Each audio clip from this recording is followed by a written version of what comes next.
కష్టపడందేది దక్కదు, సాధనలోనే ఫలితమున్నది. తెలుసుకోరవారి సాధించర పోరాడి.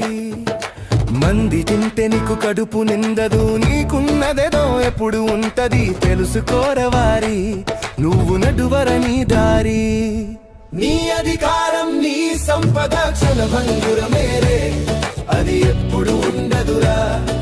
చేసిన తప్పులు పెట్టిన తిప్పలు నిన్ను పీడించురా. నువ్వు చేయకు మోసమురా. మంచి చేస్తే నిన్ను జనులందరూ మహాత్ముడంటారు. నువ్వు చెడు చేస్తే ఆ జనులే మన్నే వస్తారు, చచ్చక్క తిడుతారు.